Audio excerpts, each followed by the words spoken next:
Muy buenas noches. Vamos a empezar pues nuestra última sesión que tenemos de esta asignatura para poder precisamente pues cerrar nuestro curso correspondiente a esta materia de fundamentos. Antes de arrancarme, no sé si alguien tenga alguna duda, pregunta o comentario acerca de lo que estuvimos platicando el día de ayer. ¿Alguna inquietud que haya surgido? ¿Algo? ¿No? ¿Seguras? ¿Seguros?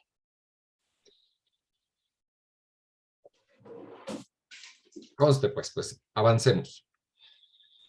Entonces estamos hablando de que en algún momento a Carl Rogers pues le hacen esta crítica al respecto de por qué no creas una teoría del desarrollo, y él dice es que no puedo crearla, ya que pues crearla sería de nuevo generalizar el desarrollo de todas las personas, como precisamente hemos visto en las teorías anteriores. Pero como les reitero, pues empieza a recibir mucha presión, así que termina accediendo a crear una teoría, pero no va a hablar de etapas, como les mencionaba, sino de elementos que se deben de considerar o de tener para precisamente tener pues un desarrollo óptimo, ¿sí? O más adecuado desde el punto de vista de este autor. Y hablábamos pues el día de ayer de esta situación de una aceptación incondicional del otro. Por supuesto, como les menciono, es diferenciar el acto de la persona. Nosotros podemos aceptar incondicionalmente al otro, pero eso no quita que estemos de acuerdo con lo que está haciendo. No significa que lo aprobemos, no significa que lo apoyamos. Simplemente desde ahí vamos considerando el hecho de que independientemente al acto, pues nosotros podemos escuchar, comprender el mundo de la persona y tratar de ver desde dónde él se está viviendo y se está relacionando. Por consiguiente, el segundo elemento que precisamente vamos a tocar tiene que ver, bueno, no quiero confundirlos, voy a corregir lo que dije.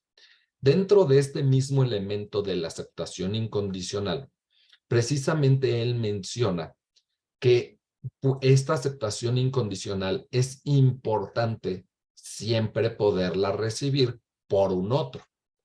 Por supuesto, lo óptimo es que precisamente exista a muy temprana etapa de nuestras vidas, pues esta aceptación incondicional, que esta aceptación incondicional no lo brinden nuestros padres, nuestras madres, nuestros tutores, nuestra familia, nuestros abuelos.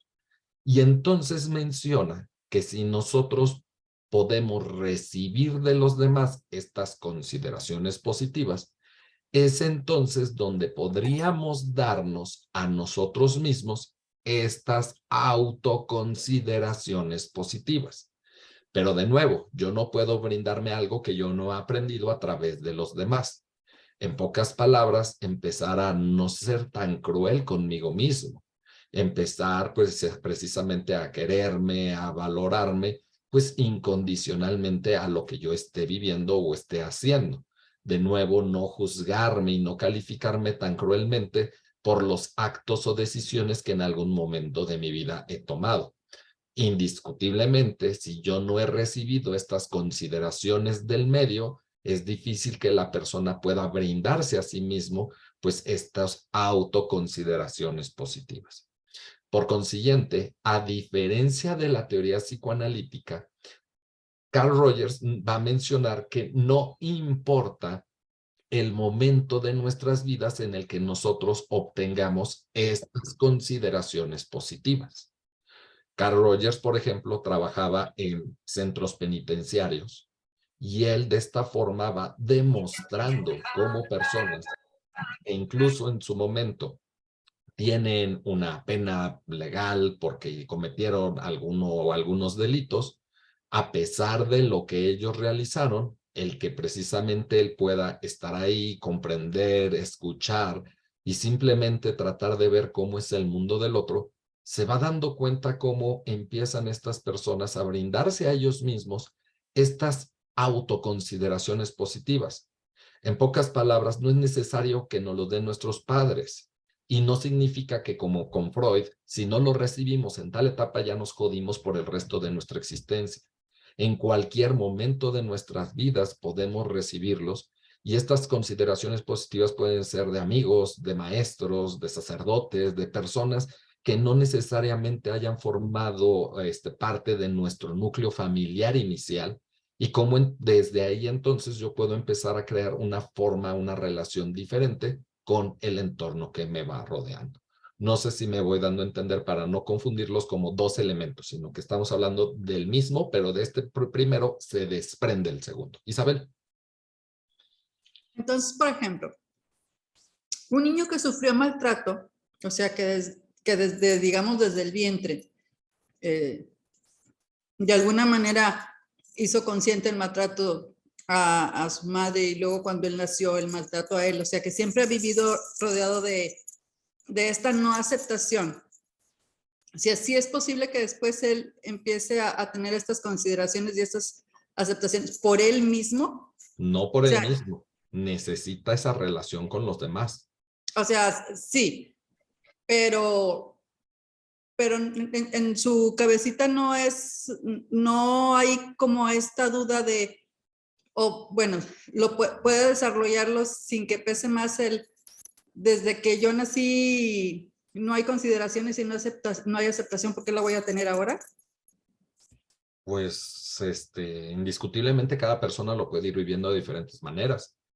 Sí, yo no te puedo decir una respuesta certera, pero pues creo que precisamente parte de esas consideraciones positivas es ir comprendiendo que pues si alguien me las brinda, yo soy capaz entonces de otorgarlas. Al poder otorgarlas, entonces eso significa que de alguna forma yo voy a poder aplicar esas mismas consideraciones positivas hacia mis padres.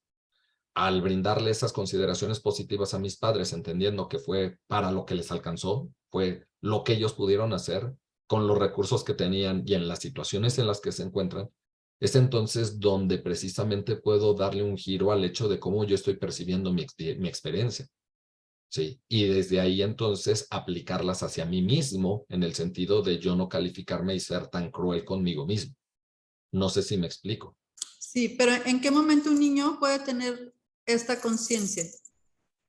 O puede tenerla de los 2, 3 años en adelante. O tiene que madurar para poder ir entendiendo todo esto. Es que jamás Rogers te va a hablar de estas cuestiones de desarrollo. ¿Por qué? Porque de nuevo sería caer en teorías estructuradas, como por ejemplo la de Piaget. El niño de 0 a 2, X, de 2 a 4, Y, de 4 a 7, Y, y de, 7 de 2 en adelante, Z. O sea, hasta dónde es entender que pues desde chiquito nosotros vamos condicionando lamentablemente esos afectos, ¿no? Y es muy visual en el sentido en el cual tú te vas dando cuenta, no sé, con mensajes a veces tan triviales como, si te comes la sopa te quiero mucho. Desde ahí tú ya estás aceptando, estás condicionando a la persona en estas aceptaciones incondicionales, de que depende de que el otro haga lo que tú quieres para que entonces el otro sea querido. Entonces, desde ahí puede precisamente a tomar conciencia. ¿Y a qué edad toma conciencia de eso? Pues a veces desde los 2 años, ¿no? No podríamos decir a tal edad, ¿sí? Simplemente es desde el momento en el que el niño se va diferenciando y va tomando conciencia del mundo, pues se va dando cuenta de quién sí lo acepta y quién no, con quién sí se va y con quién no, quién sí lo trata mal y quién no, quién sí lo ve mal y quién no, ¿sí? Quién lo carga porque pues simplemente es que se calle y quién pues está conmigo para establecer un vínculo afectivo. Sí. ¿Qué onda, Denise? Pues esta metodología, bueno, esta corriente humanista me parece mucho más esperanzadora que lo que Freud propone, porque es como poder restaurar el vínculo original que pudo haber sido dañado a cualquier edad. Sí, pero ahí viene la situación. Sí, solo si la persona quiere. Porque de nuevo otra vez regreso al inicio. Esta terapia no es para restablecer nada. ¿Sí? No es para cambiar. Porque si otra vez recuerden lo de ayer, si tú buscas, que se restaure el vínculo con, entonces vete a conductismo. Nosotros somos No, los no, que sí, sí, sí. O sea, sí te entiendo lo que expresas, que es no acompañas al otro para que cambie, lo acompañas para que él pueda descubrir cosas, pueda restaurar desde una nueva modalidad las relaciones, Y entonces él puede o ella puede ir aprendiendo otra forma de convivir o de relacionarse. O no. ¿O Ese no? nada más es mi Exacto. punto. O no. Exacto. Sí, sí, sí. Ok, gracias. Sí. Porque tampoco es una garantía el hecho de que, pues vamos a ofrecer entonces enfoque rogeriano a todas las personas en un centro penitenciario con la certeza de que pues todos van a modificar, ¿no? Pues no hay ese objetivo ni hay esa meta. ¿Sí? Sí, y aparte también depende si la persona puede recibir Exacto. eso, esa nueva información, o no la procesa y la tira a la No es si basura. puede, es si está dispuesta y abierta. Exacto, Porque de sí, que sí, ya no puede, depende. todos. Ujú. Sí, sí, gracias. Sí, sí. Es como una mentalidad un poco más filosófica en el sentido de que una semilla no es un árbol, pero una semilla tiene la potencialidad de ser un árbol. ¿Sí? Sí. Entonces, simplemente nosotros estamos acercándole, ofreciéndole los recursos a esta semilla para que entonces si elige tomarlos, pues pueda desarrollarse como un árbol. Pero puede ser que la Sí, semilla de alguna forma, pues, no quiera. exacto, sí, ya te entendí. Y tengo otra preguntita más. De ayer me quedó que habías dicho que es la corriente humanista existencialista. Humanístico ¿Me puedes existencial. explicar? Bueno, y humanístico, ya la cambié, existencialista. ¿Por qué es existencialista? Porque su fundamento filosófico es el existencialismo. Aquí la parte importante es de que ustedes cuando tomen la materia que tienen pendiente comprenderán cuáles son esas bases filosóficas de cada corriente. Pero lo que sí es Okay. importante entender es que el existencialismo como corriente filosófica forma parte de este movimiento.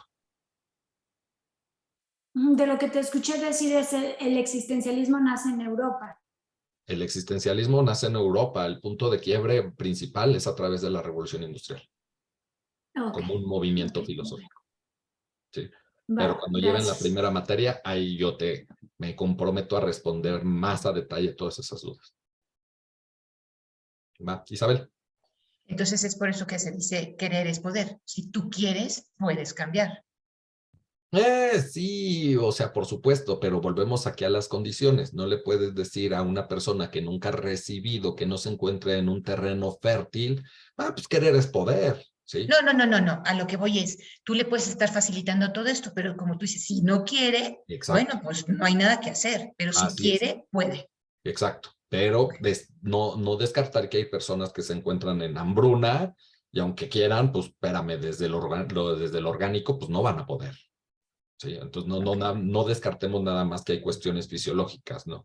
Porque igualmente, ¿no? Caeríamos en una situación de una persona que tiene en verdad una depresión y tú le dices, échale ganas, porque querer es poder. No, pues no, espérate, ¿no? O sea, hay otros factores que hay que considerar, pero si se encuentran esos factores, querer es poder. Ahí sí aplicamos la frase.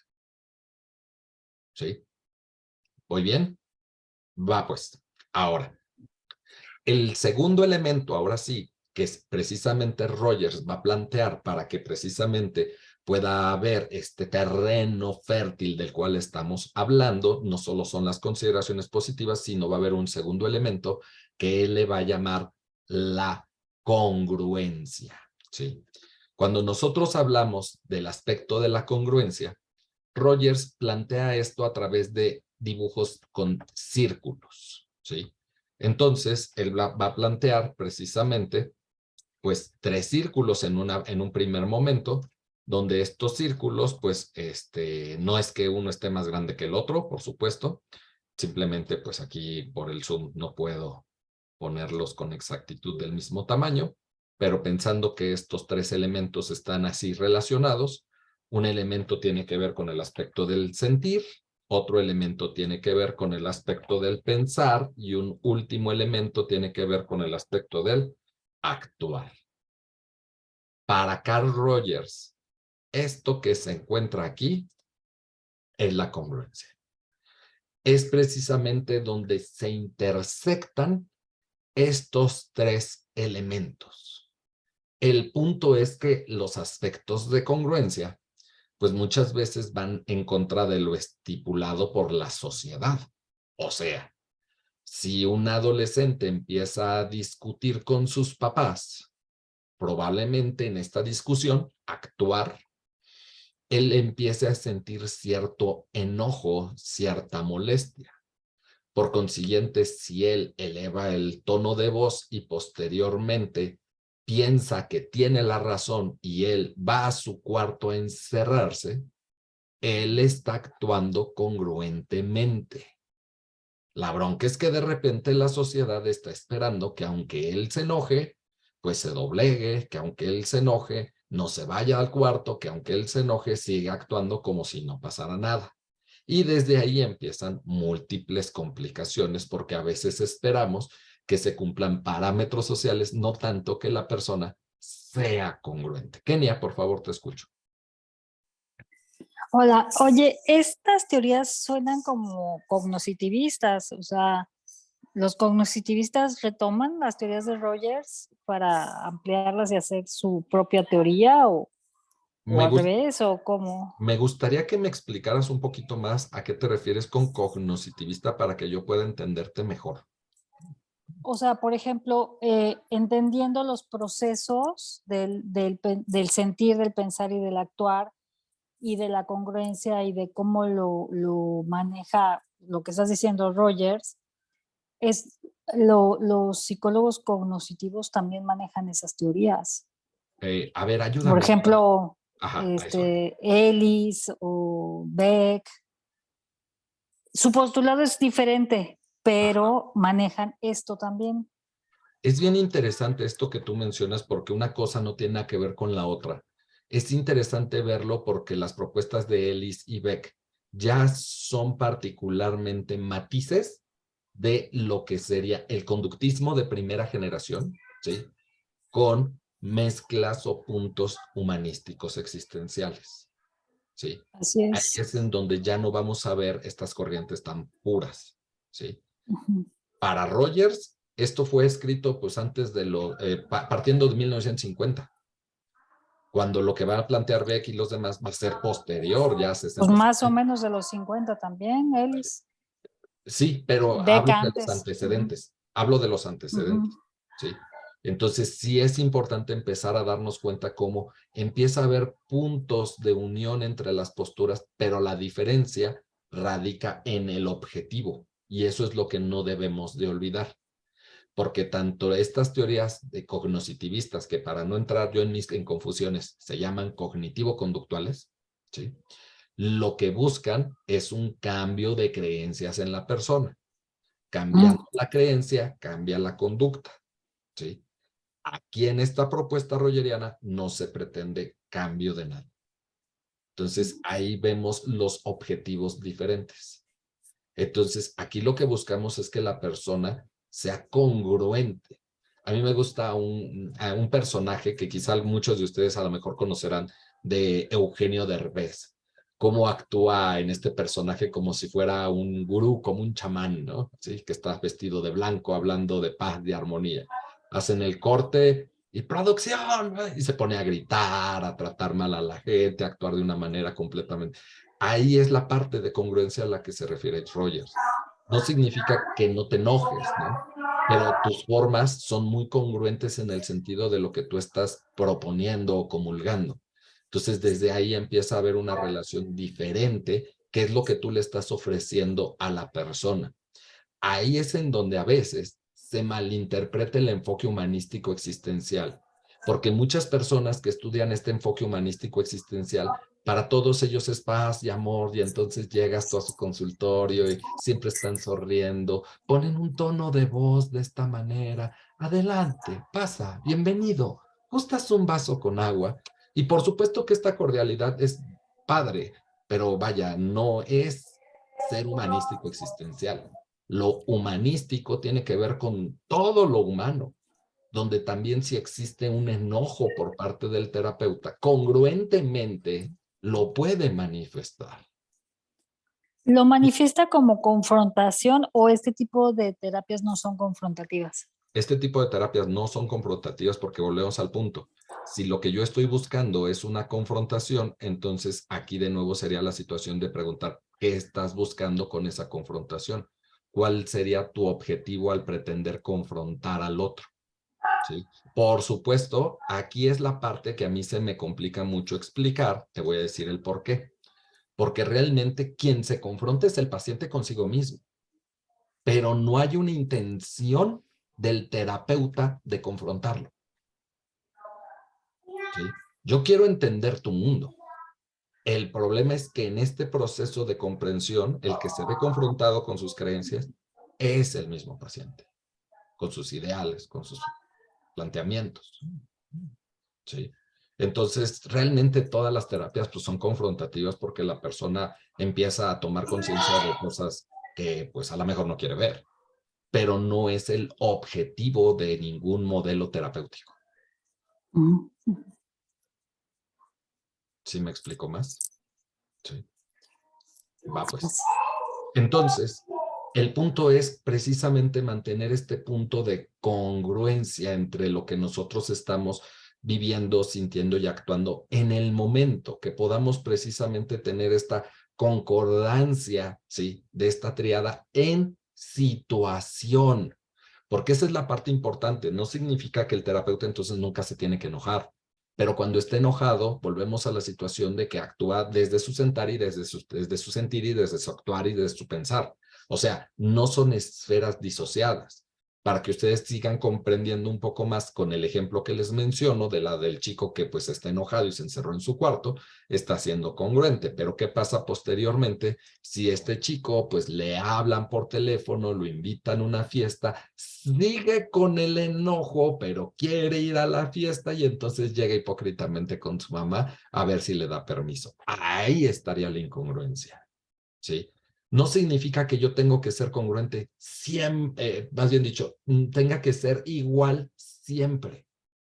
Es que yo puedo ser de millones de formas, pero siempre está esta congruencia entre estos tres elementos, ¿sí?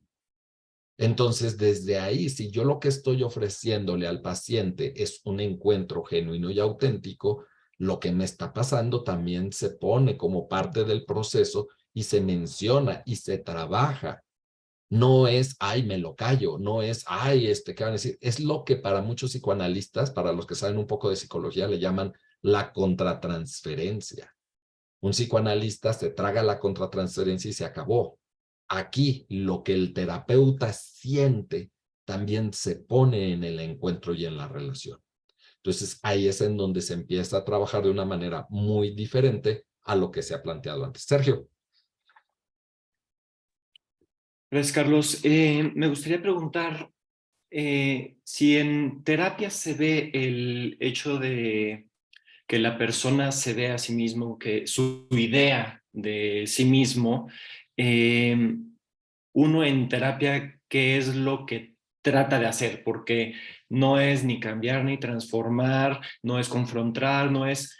¿Cuál sería la finalidad de la terapia para que la otra persona le pueda ayudar a, no sé si la finalidad sea el que se vea como es, qué finalidades tienen? Ahí es en donde empiezan las grandes broncas con esto que tú mencionas. ¿Por qué? Porque lo que nosotros estamos ofreciendo es un encuentro. Lo que nosotros estamos ofreciendo es una relación. Entonces, desde ahí empiezan las grandes broncas porque pues las personas pues no son cosas que les gusten, quieran o a veces les interese. Entonces, realmente desde ahí es en donde empezamos con complicaciones porque las personas no le ven el sentido muchas veces a esta situación hasta que lo viven. Entonces, por ejemplo, hay una frase de un autor posterior a Rogers dentro de esta misma corriente humanístico-existencial que si me regalan un minuto, me gustaría precisamente leerles esta frase para que comprendan precisamente hacia dónde va orientado esta propuesta. Y dice más o menos así. El paciente no viene a la terapia en búsqueda de una solución. La búsqueda de solución es solo el pretexto. Lo que busca es una relación como quizá nunca ha tenido en su vida. Por supuesto, si la persona quiere dejar de fumar, ¿sí? Y a eso viene, pues no es el modelo más adecuado para la persona. Sí, tiene muy claro a lo que viene y entonces pues el que yo lo escuche y lo comprenda y trate de ver su mundo, pues en una de esas se cuestiona y deja de fumar, pero no es mi objetivo terapéutico, ¿sí? O al contrario, sale gozoso y satisfecho cada vez que se fuma un cigarro en ese sentido porque se da cuenta de cuál es todo lo que le sirve y cómo le funciona, en fin, ¿sí? Entonces realmente por eso es que estos modelos humanísticos van orientados hacia el crecimiento y el desarrollo de cada individuo desde cómo cada uno de ellos pretende desarrollarse. Sí. Gracias. Dore. ¿Cuándo termina esta terapia? ¿Cuándo el paciente lo va sintiendo? Sí, aquí no hay una situación de limitación. Aquí no hay un punto en el cual tú digas, se debe de acabar la terapia en X o Y momento. Sí, la terapia termina cuando precisamente la persona así lo considera o así lo decide o así lo determina. Sí, Rafael, por favor. Es sobre la contratransferencia. Si en el mismo ejemplo que dijiste tú, viene una persona que quiere dejar de fumar y el terapeuta está en una depresión, puede ser que termine fumando el terapeuta también, ¿no? Esa será la contratransferencia. No. Mira, la contratransferencia, para poder sintetizarla, es, por ejemplo, que tú vienes a análisis conmigo, porque eso es un concepto psicoanalítico. Y entonces, tú en la relación conmigo, pensemos que empiezas a verme como figura paterna, como tu papá. La contratransferencia sería que yo actuara como tu papá y empezara a brindarte cierta contención y apoyo que a lo mejor tú estás esperando de esa figura paterna. Sí. Okay. Los psicoanalistas van a decir, no, esto tengo que sacarlo del proceso para siempre seguirte viendo como mi paciente. Sí. Okay. Para las corrientes humanísticas, si tú vienes y yo empiezo a sentir como esta necesidad de cobijar o de arropar o de resolver para ti, en lugar de callármela, es algo que se pone en la relación. Es algo que el terapeuta acepta y reconoce y te lo dice en el momento. ¿Sí? Pero también, aunque te lo dice, por el otro lado es, y aunque tengo esta gana de resolverte las cosas, pues creo que es algo que no me corresponde. Ok. O sea, no actúa como papá. O sea, al final, pues dice, no soy tu papá. No soy tu papá, pero eso no quita el hecho de que en la relación contigo me generas esto. ¿Sí? Okay. Cosa que se dice, a comparación en el psicoanálisis, que se calla, se oculta, se ve prohibido. ¿Sí? Se ve como motivo para que yo vaya a terapia como analista para ver qué me está pasando. Ok. Bueno, gracias. ¿Sí? Pero indiscutiblemente en ningún modelo terapéutico el terapeuta va a hacer algo para satisfacer las necesidades del paciente. En ninguno. ¿Sí? Y eso es importante entenderlo. Quiero avanzar por tiempos, pero sí les quiero mencionar rápidamente algo. Hace algunos ayeres en una institución que forman tanatólogos, contrataron de voluntaria a una chica para que pues prestara su servicio social, por decirlo de alguna forma, en una clínica. Le asignaron a un paciente terminal, el cual precisamente le dice a ella que pues su última voluntad en la vida es comerse una tortilla. Entonces, para ella se le hizo muy fácil salir, comprar la tortilla y dársela. Cosa que los únicos que pueden cambiar la dieta de un paciente son los médicos. Ni siquiera los enfermeros pueden llevar a cabo una función así. ¿Sí? Día 12, el paciente fallece, pero no fallece por las causas de su deterioro de su enfermedad crónica degenerativa. Empieza a haber sospechas, le hacen autopsias y pues, bonita sorpresa, atragantamiento por tortilla. Sí, fue una bronca legal que ya se imaginarán ustedes. Para que ustedes comprendan que nosotros no tenemos por qué en ningún grado ni en ningún sentido satisfacer las necesidades de un paciente. Sí. Ese es chamba de él. Ese es chamba de él. Yo le ofrezco un encuentro y si su necesidad es de un encuentro y de una relación, qué padre, bienvenido y qué bueno que le sirva. Pero lo demás es chamba de él. No sé si me doy a entender con esto. Sí. Entonces, sí, para que tomen sus precauciones, aunque sé que no estamos en una formación terapéutica, pero sí para que comprenden que pues, nosotros no tenemos por qué estar satisfaciendo necesidades de absolutamente nadie. En ningún modelo está establecido algo así. Digo, a mí me gusta poner hasta ejemplos chuscos en ese sentido, pero pues imagínate que llega un paciente que te dice que, pues está un poco caliente el asunto y pues que tiene un deseo sexual en este momento, a ver si es cierto que le van a satisfacer su necesidad, ¿no? Sí. Entonces, ahí es en donde quiero que tomen conciencia que no es nuestra función, no es nuestra chamba, no es nuestra labor, no es nuestra obligación, no es absolutamente nada, ¿sí? Entonces sí es importante que entendamos esa parte, que una cosa será la parte humanitaria, como en otros momentos lo mencionábamos, donde podemos abrir centros, albergues y otro tipo de actitudes que no tienen un fin por sí mismos terapéuticos, aunque eso no quita que esa actitud pudiera lograr un cambio en alguien. Eso que ni qué. Sí. Rafael, sí, adelante.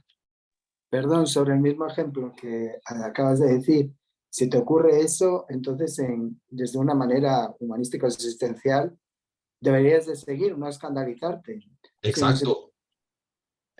Seguir el discurso, bueno, y sientes esto o algo así y demás. Híjole, pero digo, estás jugando con fuego, ¿no? Porque digo, pues, o sea, no sé, sí está difícil, ¿no? Tendrá sus reglas. Por eso se llama terapia humanístico-existencial, porque implica todo lo humano. Todo lo humano. ¿Sí? Y por supuesto, si no se tiene una formación pues seria y formal, pues es muy fácil pues terminar pues haciendo quién sabe qué otras cosas, ¿no? Sí, indiscutiblemente. Sí. Y pues aquí entre cuates, Rafael, te voy a contar algo, ¿sí? Muchos alumnos que terminan la licenciatura en psicología, después de que la terminan es, bueno, ya sé que como psicólogo no puedo ofrecer terapia. A ver, entonces necesito una maestría en terapia. A ver, ¿qué opciones tengo? Psicoanálisis. Ok, pues sí, me llama la atención el inconsciente, pero pues ¿cuánto tiempo tardo como formarme como psicoanalista? 7 años. ¿7 años? No, mejor hubiera estudiado medicina. No. Y aparte, ¿cuánto cuesta? ¿Tanto? No, pues no me alcanza. Paso. A ver, ¿qué otra opción hay? No, pues el conductismo. Ay, pero es que eso de trabajar con personas como si fueran ratitas no es lo mío. No. Y a ver, ¿qué otra opción hay? No, pues lo humanístico existencial. Ay, ¿ahí qué? Pues no hay exámenes, pues nada más es estar ahí presentes, lo que importa es la relación, no hay que esforzarse. Ándale, sí, y aparte, ¿en cuánto tiempo? ¿3 años? Pues suena decente. Ahí me meto. Sí. Y desde ahí te vas dando cuenta como también el perfil de los terapeutas humanísticos existenciales, pues no es tan académico a veces, por desgracia. Sí. Porque son personas que a veces se van por lo fácil.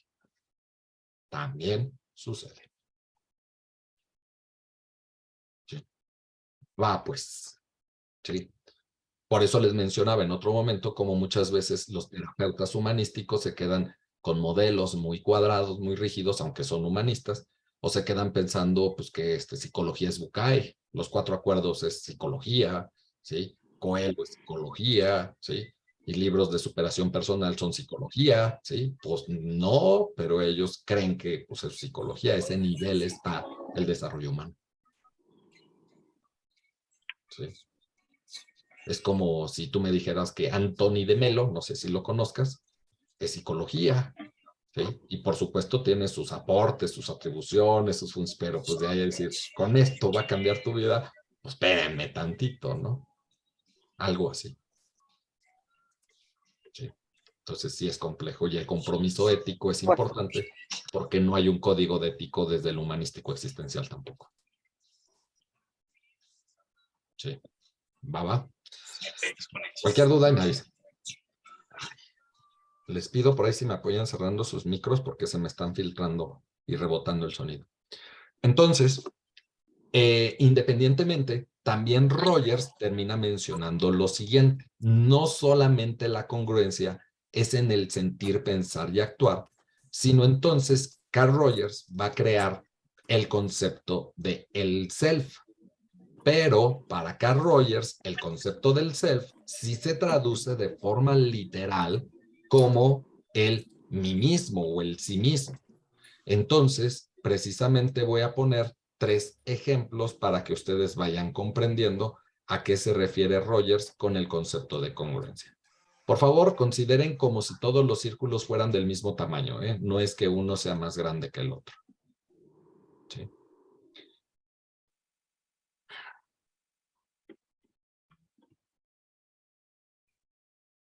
Para Rogers, como les he mencionado, mientras mayor grado de intersección existan entre los círculos, mayor es la congruencia que existe en la persona. Por consiguiente, Rogers nos habla de un self real y de un self ideal. El self ideal es aquello a lo cual a mí me gustaría llegar. El self real es quien estoy siendo en este momento con las características que se están presentando. Por consiguiente, mientras mayor sea el grado de intersección entre el self real y el self ideal, eso sería lo más sano. Si mi grado de intersección entre mi self real y mi self ideal es muy poco, eso significa que mi grado de congruencia pues es poco. Si mi self real se encuentra más cercano a mi self ideal, eso significa que el grado de intersección es mayor. Mientras mayor sea el grado de intersección, más sana se encuentra la persona. Por consiguiente, cuando mi self real se encuentra separado de mi self ideal, es para lo que Carl Rogers a él le llamó psicosis. ¿Sí? Entonces, pensemos que pues lo que a mí me interesa es tener una clínica psiquiátrica o psicológica, y entonces pues el día de hoy pues estoy trabajando en ello, pero pues apenas me estoy formando y pues estoy pues conociendo a algunas personas, pero cuando tengo la oportunidad de que me presenten a otras, pues no voy, procuro otras cosas, dejo para después, me saboteo. Pues el grado de intersección entre mi self real y mi self ideal va a estar un poco separado, ¿sí? En cambio, si mi objetivo es poner una clínica psiquiátrica y yo me estoy formando en ello, estoy pues luchando, aprovecho las oportunidades, conozco personas, voy a bancos, o sea, me muevo para obtener los recursos, mi self real no va a estar tan disociado de mi self ideal, y eso es lo que va a ser lo sano. Pero si yo quiero ser astronauta cuando estoy estudiando psicología, no, bueno, espérame tantito, como que tu self ideal está disociado de tu self real, y para Rogers eso es lo que considera como psicosis. Vean que aquí no tiene nada que ver con estructuras, ello, yo, super yo, mecanismos de defensa, etapas de la edad de niño, ni nada por el estilo, sino cuando precisamente la persona pues se encuentra disociada entre su self real y su self ideal. Por supuesto, si volvemos aquí a lo que estábamos mencionando, donde mi objetivo terapéutico es entender el mundo del otro, y yo voy viendo cómo la persona no está haciendo a veces lo necesario para alcanzar ese self ideal, él es el que vivirá un proceso confrontativo, pero no porque sea mi objetivo confrontarlo para que se dé cuenta de algo y entonces haga los ajustes pertinentes. Eso ya no es mi chamba. Simplemente yo trato de ir comprendiendo el mundo de la persona y también el por qué no hace lo necesario para poder alcanzar aquello, ¿sí? Y también la persona pues va reflexionando donde a veces considera el hecho de decir, bueno, es que para mí lo más importante pues, son los amigos, es la familia, estar con mis hijos y entonces hacer otras actividades que me acercaran a ese self ideal, pues rompería ciertas estabilidades que ahorita tengo y hasta donde lograría un grado mayor de congruencia. Por default, su self ideal pudiera cambiar para algo más cercano a lo que él está haciendo. Son las posibilidades. No sé si me explico. ¿Sí me van siguiendo? Sí. Por último, entonces, el último de los elementos que nosotros tenemos que entender de Carl Rogers es el concepto de lo que él llamó empatía. Sí. Pero aquí empiezan las grandes broncas, porque es lo que le decía a Rafael, ¿sí? Las personas no leen, y como no leen, se quedan con conceptos superficiales de alguien o de cualquier librito que compre en Sanborns, ¿sí? Y lamentablemente, pues muchas personas, cuando tú les preguntas qué es la empatía, ridículamente te responden, es que es ponerse en los zapatos del otro. Cuando lamentablemente Carl Rogers nunca, jamás en la vida dijo semejante jalada de los pelos. Desde ahí es en donde tendríamos que ir comprendiendo entonces a qué se refiere este autor, Carl Rogers, con empatía, porque no tiene absolutamente nada que ver con ponerme en ese lugar del otro.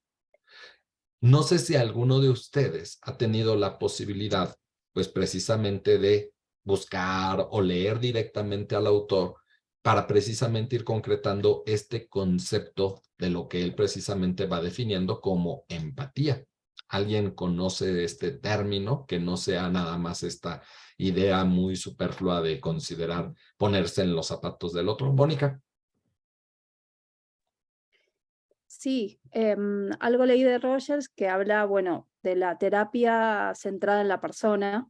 Entonces, a lo que se refiere un poco es a, digamos, ubicarse en el campo experiencial de la persona. Entonces, ver qué es lo que significa para la otra persona y el sentido que tiene para la otra persona. Muy bien, o sea, sí, de hecho así funciona la vida, sí.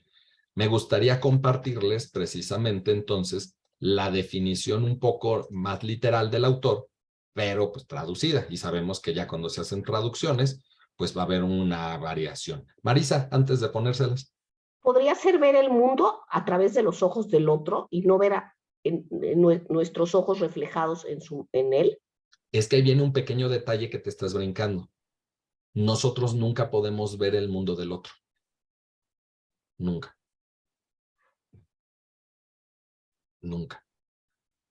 Por eso, si algún día ustedes están viviendo una situación de pérdida y llega alguien y te dice, comprendo lo que estás sintiendo, no me negarán muchos de ustedes que lo que nos ocasiona es quererle escupir a la otra persona en la cara, que a veces por educación nos aguantamos, ¿sí?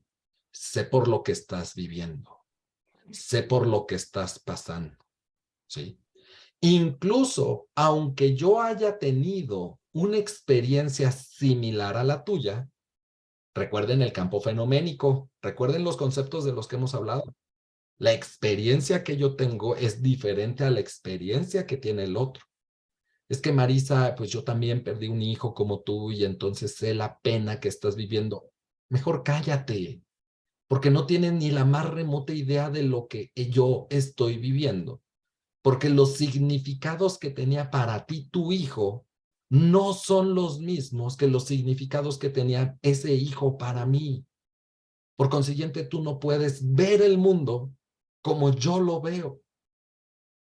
Y desde ahí empiezan las complicaciones. Pero ahorita vamos a profundizar un poquito en eso. Jorge. Sí, era más o menos, yo creo que por el estilo, o sea, por ejemplo, alguien va a terapia contigo, y tú ves que la persona tiene el self y el ideal self así como separados, ¿no? Que tiene una psicosis. Entonces, ¿tú qué haces? ¿Nada más tú lo sabes o lo tienes que decir que así está? Porque eso sería una forma de como que tú pensar que lo mejor es que no estén separados, ¿no? Exacto, es que yo quiero entenderlo. Y a lo mejor me lo explica y no está separado.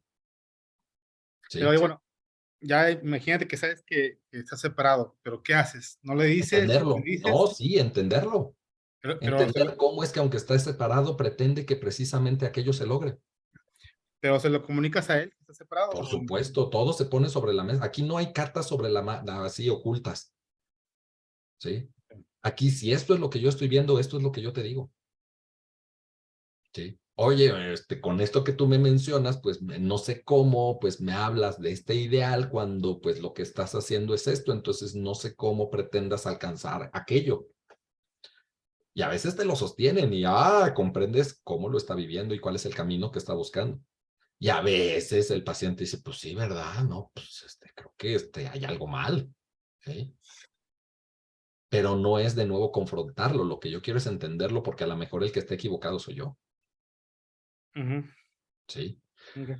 Aquí en el chat, pues precisamente les pongo la traducción de lo que sería la empatía desde este autor de Carl Rogers, donde precisamente nos habla de que la empatía es la capacidad de percibir, o sea, de comprender, el mundo interior de la otra persona integrado por significados personales y privados, como si fuera el propio, pero sin perder nunca de vista ese como si.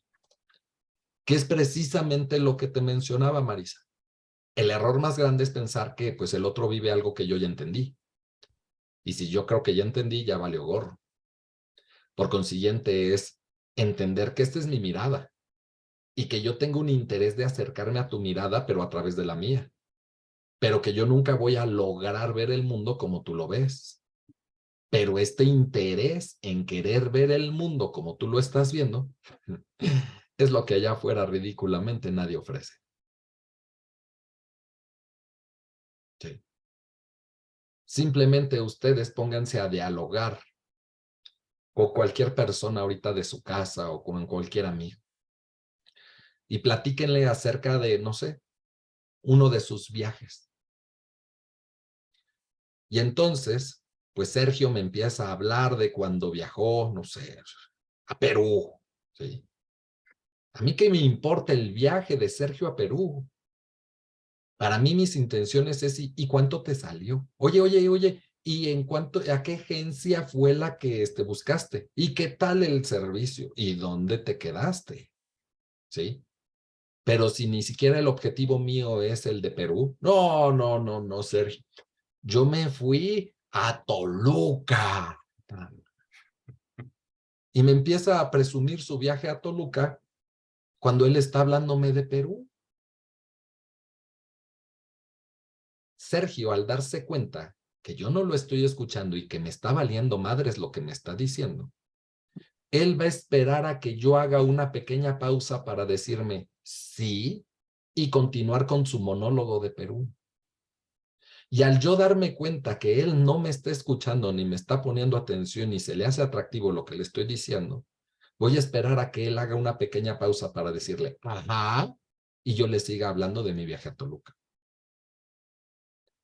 Y al final de ese encuentro es, Sergio, oye, qué plática tan padre tuvimos. Sí, a ver cuándo volvemos a platicar.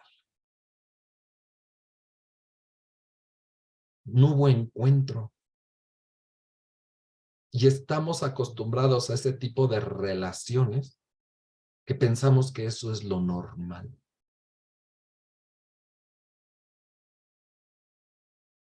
¿Cuántos de ustedes están interesados en qué fue para Sergio lograr ese viaje a Perú?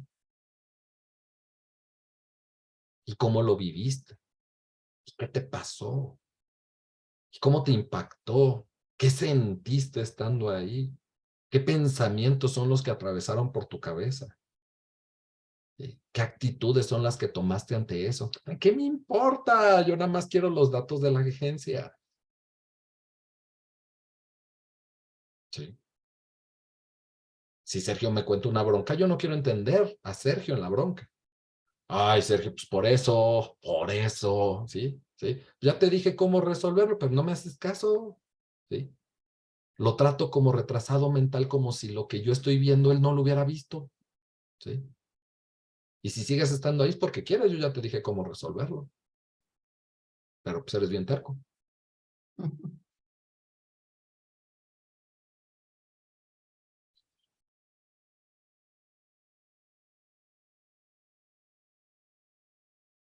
Por eso cuando tenemos este encuentro donde alguien se interesa con nosotros, es otro universo paralelo.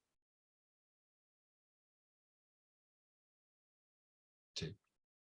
Hace algunos ayeres, en un grupo de supervisión conocí a un chico que practicaba esta parte y él me decía como terapeuta el que a él le costaba trabajo cobrar, ¿sí?, por las sesiones de terapia.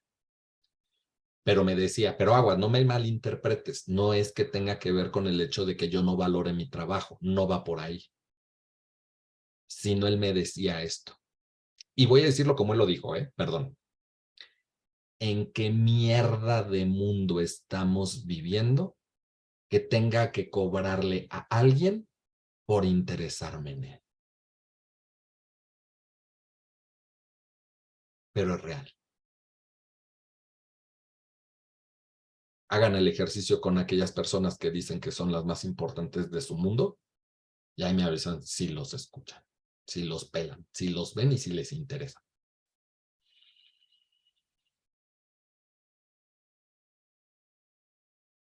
Y tomar conciencia de esto duele. Claro que duele. Sí. ¿Dudas, dudas, dudas, dudas, dudas, dudas, dudas? El ser empático no es comprendo tu dolor, no. El ser empático es una actitud de interés, de saber esos significados de para ti lo que estás viviendo, sabiendo que lo voy a ver a través de mi mirada y que lo que yo vea es a través de mis ojos, pero que este interés es lo que me hace un poco acercarme a ti y eso es lo que ocasiona algo, sin pretender que ese algo sea cambiar, curar, resolver, sanar, mejorar o algo por el estilo. Sí. Indiscutiblemente las personas que tienen una formación de sacerdotes o católica, pues comprenderán mucho la influencia de esta formación en Carl Rogers, en ese sentido de lo que ellos están ofreciendo, ¿sí? Sin pretender necesariamente que el otro cambie. Y eso es innegable, que a veces me gustaría que cambiaras, y también te lo puedo decir, pero al fin de cuentas puedo comprender un poco el hecho de por qué no lo haces. ¿Sí me explico un poco más? Sí. Perdón, no sé si Isabel ibas a decir algo o si estabas platicando. Sí, no, o sea, pero entonces, si dijiste, si mencionas, yo sé que has presentado diferentes ejemplos y cómo lo íbamos para poder entender la empatía, pero si no lo podemos definir como que es no ponerse en los zapatos del otro, ¿cómo si en texto podríamos definir? Lo acabo de poner en el chat. Ah. Sí, lo acabo de escribir en el chat. ¿Va? ¿Ya lo viste? ¿Sí o no? Sí, está bien. Va pues. Pues de formas muy generales, pues esto es la propuesta humanística existencial que empieza a desarrollarse por Carl Rogers. Y como último punto que yo les compartía en la primera materia, pero como sé que muchos no han estado, lo retomo y pues se lo repetiré, se los voy a repetir cuando estén en la primera materia. Precisamente hay que entender que esta parte humanística existencial no es un modelo terapéutico, es un movimiento, es una escuela, ¿sí?, de la cual se pueden desprender modelos terapéuticos como la logoterapia, por citar uno, ¿sí?, como la terapia centrada en el cliente de Rogers, por citar otro. Por eso si alguien llega y me dice, es que yo soy terapeuta humanístico existencial, espérame tantito, o sea, me estás diciendo soy todo pero no hago nada, porque realmente el movimiento humanístico existencial es eso, una escuela, un movimiento, no es un modelo terapéutico. ¿Sí? Entonces es como decir, pues sé una embarrada de diferentes autores, pero no conozco a profundidad ninguno o no me he formado a profundidad en alguno. Entonces sí es importante comprender que sí existen psicoanalistas, sí existen conductistas, pero lo humanístico existencial es una filosofía de vida, una actitud, una escuela, un movimiento, no un modelo terapéutico. Pero esta filosofía, actitud, escuela, movimiento, puede albergar modelos terapéuticos como los que estaba mencionando, entre otros. Sí. Va pues.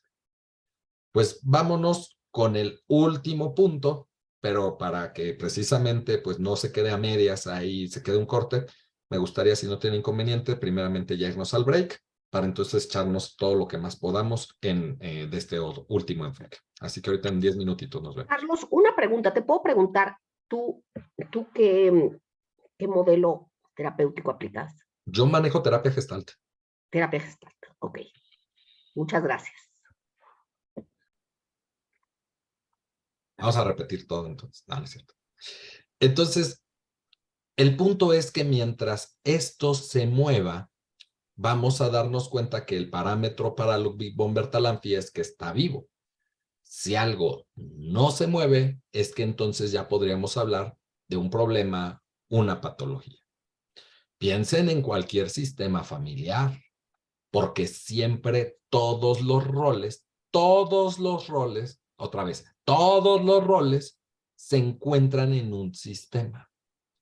Un sistema puede ser pareja y por default va a haber alguien más activo y alguien más pasivo. Va a haber alguien más puntual, va a haber alguien más impuntual. Va a haber alguien que se enferma más y va a haber alguien que cuida más. Cuando existe un dinamismo en el sistema, eso es lo sano. Pero cuando los roles ya están asignados, ahí ya está la patología. ¿Sí? Por supuesto, ahí es en donde vamos a ir comprendiendo que para Bertalanffy, ¿qué onda, Itziar? Entonces, no es que no exista el rol, o sea, el rol sí puede existir. Los roles siempre van a existir, no hay forma que no exista un rol, siempre van a existir los roles. Pero cuando están asignados ya no. No, aunque estén asignados. Entonces ya no te entendí eso de patológico. Es que un punto es que se asignen, pero una cosa, aunque se asignen, es el hecho de que precisamente existe un movimiento. ¿Sí? Entonces, no, o sea, va a haber roles porque va a haber roles. Sí, pero como tú dijiste, ¿quién es el más impuntual? Ya con que digan un nombre, ¿por qué es patológico? Porque al un rol estar asentado es que los demás ya están también asentados. ¿Y no siempre van a estar asentados? No. ¿No? Si están asentados es patológico. Okay. Si los roles se van, como su nombre lo dice, rolando, eso es lo sano. ¿Sí? Los roles son los mismos, los roles siempre van a estar. La bronca es que alguien se apropie del rol. ¿Sí?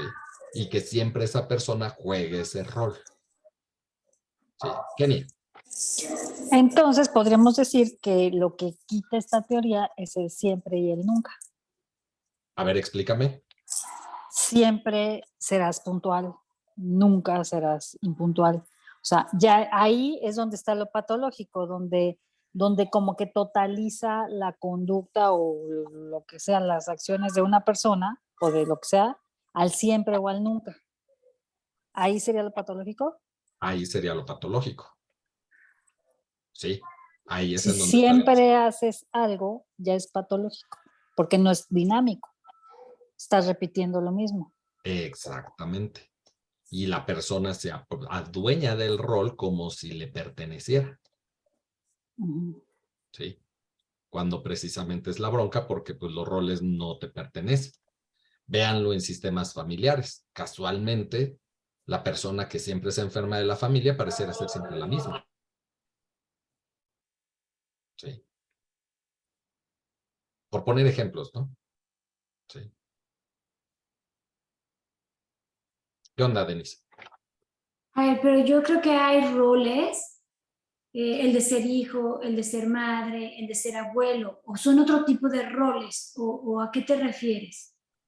No, es que, a ver, si tú te Porque vas yo a una soy hija todo el tiempo, yo soy hija, No, perdón, y es perdón, un rol perdón, estable. pero no. No, perdón, pero no. Bueno, todo el No, tiempo mientras tenga a mi mamá viva. no, ese es el error. A ver, explícamelo otra vez. Porque no entendí nada. No importa. Ahí te va. Es que se me están ustedes adelantando, pero no hay bronca. Yo voy al ritmo de ustedes. Ahí les va, denme un segundo. Nosotros tenemos a mamá, tenemos a papá y tenemos a un hijo. Pensemos en esta dinámica familiar de las. Mientras tú te encuentres dentro de este sistema, independientemente a la edad que tú tengas, tu rol de hija siempre te va a posicionar jerárquicamente por debajo de tus padres. Pero tus padres se han encargado de decirte, cuando tú ya no vivas en esta casa, vas a poder hacer lo que se te pegue tu regalada gana. ¿Sí? ¿Vamos bien? ¿Sí? ¿Han escuchado eso? Yo no sé si estén de acuerdo o no, pero así es. ¿Eso qué significa? Que si tú te vas a construir tu propio sistema, entonces tú ya no tienes por qué estar jugando ese rol jerárquico de hija. ¿Esto qué implica? Que si un día tú con tu pareja va a visitar a los padres, ya sabes cuál es el rol jerárquico que a ti te implica como hija. Pero si un día son tus padres que vienen de visita a tu sistema, esto no te posiciona como hija. Son tus visitas.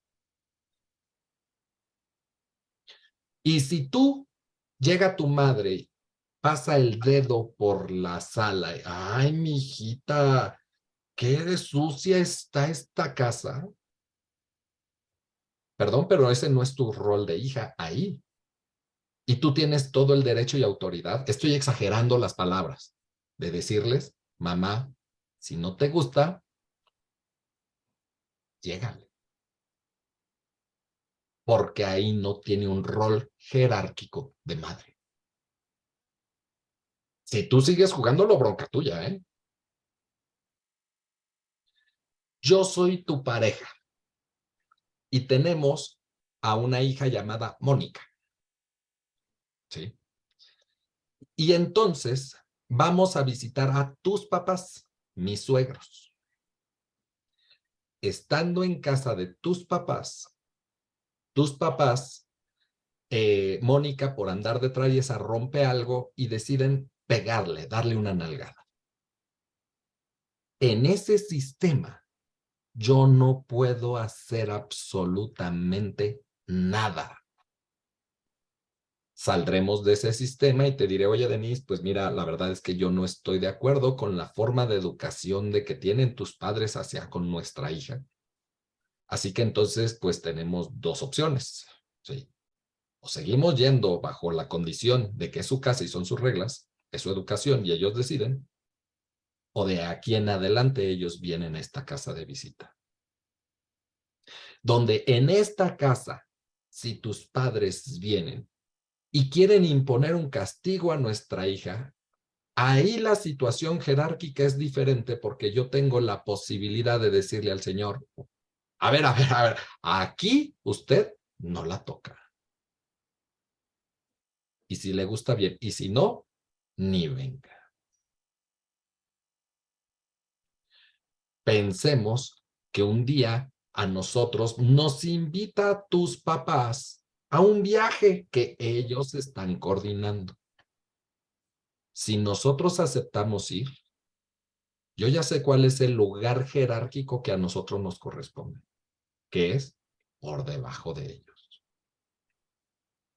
Por consiguiente, si el Señor quiere ir a cierta velocidad, a cierto ritmo, salir a la hora que se le pegue su regalada gana, yo no puedo decir ni pío. porque yo acepté a ir a ese viaje con una condición jerárquica de ellos. Muy diferente si nosotros somos quien lo estamos invitando de vacaciones y ellos aceptan, ellos serán los que tendrán que adecuarse a las reglas y decisiones que nosotros estamos estipulando. Nota al pie de página. Así como en el psicoanálisis, yo no les estoy diciendo si están de acuerdo o no. Les estoy planteando la teoría. Si les sirve, adelante. Si no, hay muchas más, pero el chiste es que la comprendan. No sé si esto sirve, Denise, para ir entendiendo que pues, tu rol hija no es fijo, no es permanente. Porque independientemente tu actuar no es el mismo estando dentro de tu casa que fuera. No es el mismo cuando tú eras niña a cuando tú seas adulta. No es lo mismo cuando tus padres son jóvenes a que sean adultos mayores. Sí, ya entendí. Ujú, gracias. Sí. Vi 20 manos arriba y luego 20 manos abajo. Así que, Itziar, vi que levantaste la mano. ¿Ya no? Sí, entonces tu rol depende del sistema en el que estés, por así decirlo. O sea, yo estoy en el sistema de casa de mis papás, entonces mi rol es hija. Estoy en el sistema de mi casa, soy el rol de mamá, por así decirlo, y soy el rol de tal.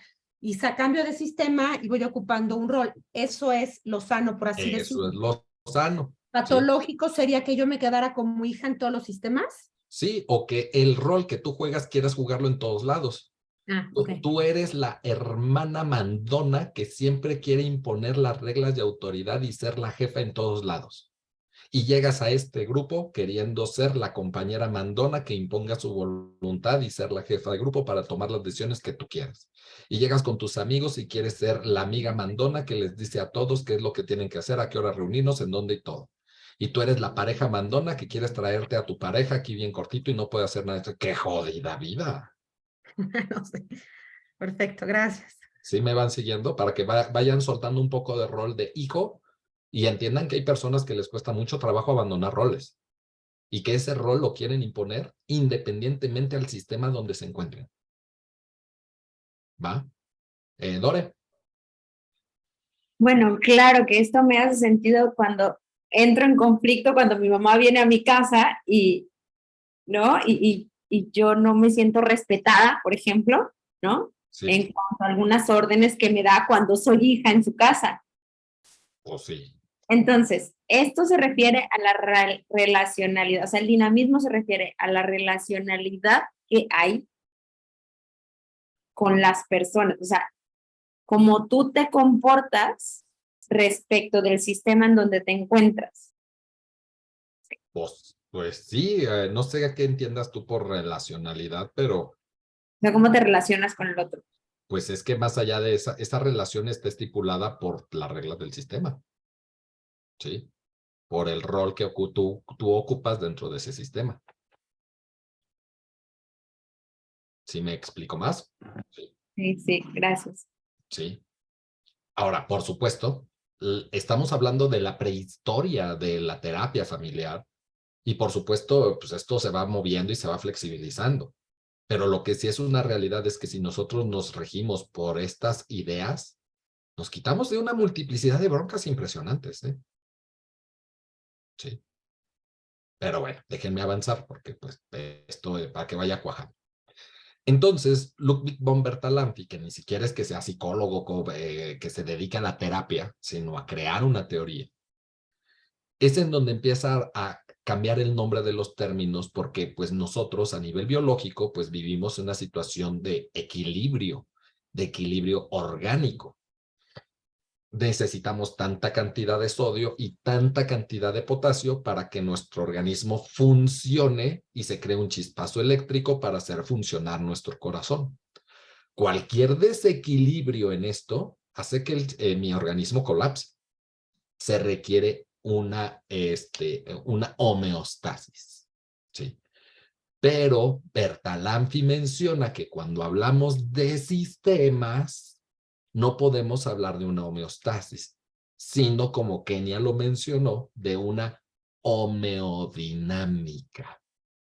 O sea, lo sano es este equilibrio que se obtiene a través del movimiento, no de cosas fijas y establecidas. Por eso una empresa familiar está condenada al fracaso. Porque mientras el jefe, dueño, patrón, que es el papá o abuelo, no esté dispuesto a soltar su rol jerárquico de autoridad, va a tronar. Y solamente aquellas empresas familiares que la persona es capaz de soltar ese rol para crear una junta de directivos, un comité, entonces existe estas posibilidades dinámicas de equilibrio. ¿Sí? Porque hay una realidad igual y no podemos estar de acuerdo, pero pasa. No sé si me doy a entender. ¿Sí? Entonces es bien interesante empezar a darnos cuenta cómo es que para Bertalanffy existe un concepto que le llama el caos. Pero espérenme, todavía no lo apunten, quiero explicarlo. Este concepto del caos menciona, o antes de entrar a él, menciona que todo sistema para generar este movimiento tiene dos factores, el que precisamente le llama inclusión y exclusión. La inclusión y la exclusión son factores para generar el caos dentro de un sistema. La palabra más adecuada dentro de la teoría de los sistemas se llama entropía. La entropía es un concepto de la física y de las matemáticas, que precisamente habla de lo que les estoy mencionando, ¿sí? La entropía aplicada a la teoría general de los sistemas es una facultad del sistema para poder generar el caos mediante procesos de inclusión y de exclusión. ¿Me estoy dando a entender más? Para que no se quede nada más como ahorita el caos como caos, ¿sí? A ver, Marisa. Todos los sistemas se mueven. Para que se muevan, necesitan esta cosa llamada entropía. La entropía es la capacidad del sistema para generar el caos. Y se puede generar este caos o entropía a través de inclusión y exclusión. Hasta ahí. ¿Muy bien? ¿Dudas? ¿Dudas? Muy bien, conste. Ahora, la bronca, Marisa, es la siguiente pregunta. ¿Qué entienden ustedes por caos? Y el error radica en que la mayoría de ustedes creen que el caos es un desmadre, es un desorden, y no es así. ¿Sí? Hasta en la Biblia lo podemos leer como al principio era un caos. ¿Sí? El caos no significa que no hay un orden, y eso es lo que quiero que ustedes entiendan. Pensemos, Marisa, ¿hay alguien que te ayuda en los quehaceres domésticos de tu casa? ¿Sí? ¿Cómo se llama esa persona? Lourdes. Lourdes, va.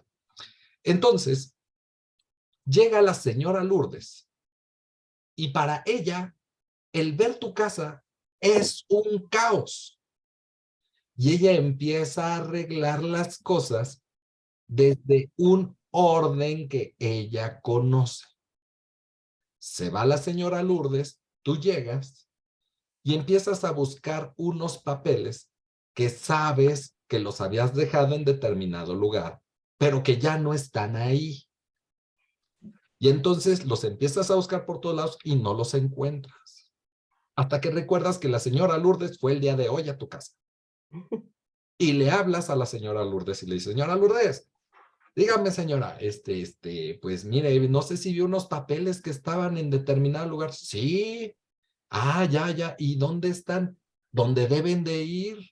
No me joda, a ver. ¿Y dónde deben de ir? ¿Por qué? Porque ella tiene un orden. ¿Sí?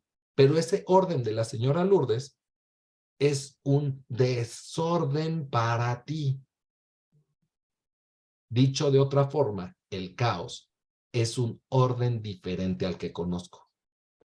Pero no significa que el caos no tenga un ordenamiento. Es que tú lo ignoras. ¿Me estoy dando a entender más?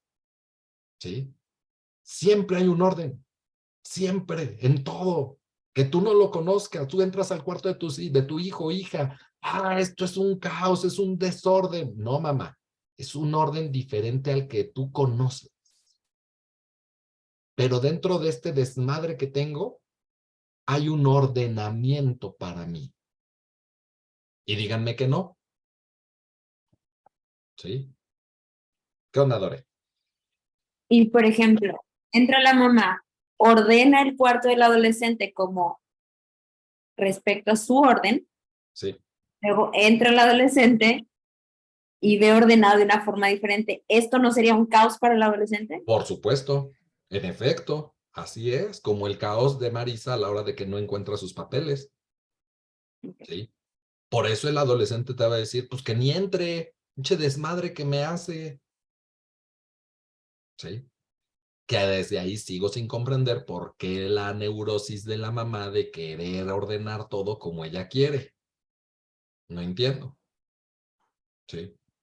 ¿Por qué no permite un orden diferente dentro de su casa? No lo entiendo. Sí. Pero bueno, pues cada quien. Desde Rogers, aunque no lo tocamos, él tiene todo un libro de los procesos educativos en los niños, la educación centrada en el estudiante, donde precisamente Rogers plantea cosas bien padres al respecto de esto que estamos mencionando. Pensemos, Dore, que tú tienes un hijo o hija, y este hijo o hija tiene, no sé, 4 años. Pero pensemos que tu hijo o hija es muy educado, atípico, y llega contigo y te dice, mamá, quiero rayar la pared. Y ahí es en donde muchos cometen errores, porque creen que la educación humanista es permitirle al otro que se le pegue su regalada gana. No. Es entender que el niño quiere rayar la pared. Muchas personas dirían, yo le pongo un rotafolio. No. Eso es coartar su espontaneidad y libertad. Él quiere rayar la pared. Es que le daría otro material con que rayarla. No, él quiere rayarla con esto. Entonces, ¿qué es lo que nosotros tendríamos que hacer? Permitirle que raye la pared en situación. O sea, todo organismo vivo necesita un espacio vital. ¿Cuál es el espacio vital de tu hijo o de tu hija? Mínimo. Mínimo. ¿Cuál sería? Su habitación. Su habitación, su cuarto. ¿Quieres rayar la pared? Aquí tienes 4 paredes las cuales rayar. Solo te advierto que si tú rayas una pared de esta puerta para afuera, esas son mis paredes. Y estas paredes no las puedes tocar y si las tocas hay una consecuencia. Pero yo no voy a coartar esa libertad o espontaneidad. ¿Qué pasa en algunas escuelas o centros sociales? Asignan paredes para que las personas puedan grafitearlas. ¿Sí? No es imponer que no lo hagan. ¿Sí? Si tu hijo no quiere tender la cama, ¿por qué tendría que tenderla? ¿Sí? Salvo que tú seas conductista. ¿Sí? Y si tú eres conductista, entonces lo entenderé porque entonces hay que crear hábitos, hay que hacer costumbres, hay que formar individuos, hay que hacer que, porque tengo aparte la creencia de que el orden empieza en su cuarto y si no tiene un orden en su cuarto, afuera no lo va a tener. Así de cuadrados son, pero así muchas personas piensan. No sé si me explico. Sí. Y hasta dónde es como contrastar la educación conductista, donde yo estoy formando para lo que yo quiero, o una formación humanística donde yo voy a respetar el espacio del otro con las consecuencias si él rompe determinadas reglas, pero no estoy dispuesto a frenarlo, limitarlo ante sus posibilidades y desarrollo. No sé si ven la diferencia. Entonces, visto desde una cuestión sistémica, pues es esta misma parte, o sea, dense cuenta cómo hay factores de inclusión. Por ejemplo, ¿qué factores de inclusión encontrarían en su casa? Si un día tienen una visita, si un día la suegra se va a vivir con ustedes, la llegada de un hijo, la adquisición de una mascota, que la hija lleve al novio, novia, pareja, ¿sí? En fin, son factores de inclusión. Se incluye un nuevo elemento en el sistema. ¿Qué factores hay de exclusión? Rupturas, separaciones, muertes, pérdidas. ¿Y qué pasa?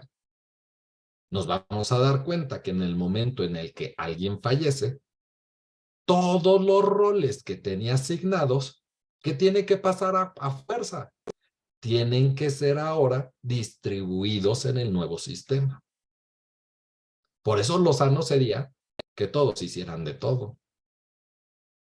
Pero cuando alguien se ha adueñado de ese rol y luego no está, qué friega para todos ahora tener que hacer lo que se hacía antes. No sé si me estoy explicando. ¿Dudas? La dinámica de una familia será como hija o como hermana. ¿Me explicas, Sergio? Sí, es decir, o sea, si la dinámica de esta familia era ser hija, ser hermana, ser mamá, o sea, como que era el dinamismo dentro de ese rol. No te entendí. Ok. Cuando se hablaba de los distintos roles que había, si era el que yo, por ejemplo, ahorita juego el rol de hermano, yo ahorita juego el rol de amigo, yo juego el rol de papá, o sea, si ese era el dinamismo en donde yo estaba creciendo o yo tengo una dinámica dentro de mi familia. Las dos. Porque dentro de cada sistema, más allá de los roles sociales, hay roles de grupo, ¿sí? Hay el chivo expiatorio, hay el líder, hay la víctima, o sea, dentro de ese sistema juegas múltiples roles. Hay múltiples formas de ser papá, un papá prepotente, un papá como delegador, en fin, ¿sí? Entonces es como solamente, ahorita eres estudiante, pero cada quien dentro de este rol juega un rol diferente. Hay quien llega temprano, hay el líder, hay el alumno exigente, hay el alumno que pues le vale gorro la vida, hay quien ya se fue porque pues tiene otros compromisos más importantes, así, cada quien va teniendo y jugando un rol. Lo sano es que pues de repente tú te permitas jugar todos esos roles y no el que se va siempre sea el mismo. Gracias. Sí. Erika. No te oigo. Sigo sin oírte. Perdón. No podía. Oye, Carlos, una pregunta. ¿El sistema, tú te adaptas al sistema o el sistema lo ponen todos los miembros que están, o sea, que pertenecen? ¿Se impone, se genera, es natural? ¿Cómo funciona este tema? No, se construye. ¿Sí? Por supuesto, vivimos en sociedad. Y dentro de un gran sistema hay parámetros que nos indican pues cómo tendría que ser o qué reglas o qué cuestiones serían las esperadas. Pero realmente esas mismas reglas se van generando a lo largo del tiempo. No son reglas que alguien ya escribió y que estipuló que la sociedad tiene que funcionar así, ¿sí? La esclavitud. Antes pues existía la esclavitud, ha cambiado la sociedad, van cambiando las reglas, ¿sí? Por ejemplo, cada que hay un tema de inclusión, ¿se modifica el sistema? Indiscutiblemente. ¿O el que llega se adapta al sistema? Pues tú puedes jugarle al adaptarse, pero aún así, aunque te adaptes, híjole, o sea, pensemos que tú te casas, tienes hijitos, no funciona tu relación de pareja, te divorcias, regresas a casa de tus padres. Tú te puedes adaptar a ese sistema, pero ahí ya no encajas. Por conveniencia te adaptas, pero ahí ya no encajas. ¿sí? Y vas a tener una muy gran multiplicidad de conflictos de a tu edad tener que jugar el rol de hija, ¿sí? Porque ahora ya no nada más es el rol de hija, sino eres el rol de hija con hijos, ¿sí? Y es parte de lo que les decía en su momento, ¿sí? Por eso tú ves las grandes complicaciones en este tipo de dinámicas. Ves a la señora de 60 regañando a la hija de 40 enfrente de la nieta de 20, ¿sí?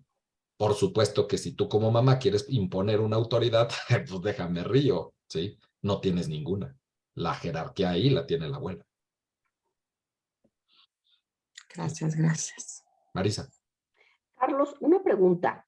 De este señor con este nombre tan extraño, ¿salen las constelaciones familiares de Bert Hellinger? Por supuesto que no. Las constelaciones familiares, se los he repetido en múltiples espacios, no son ni siquiera psicología. Ah, ok.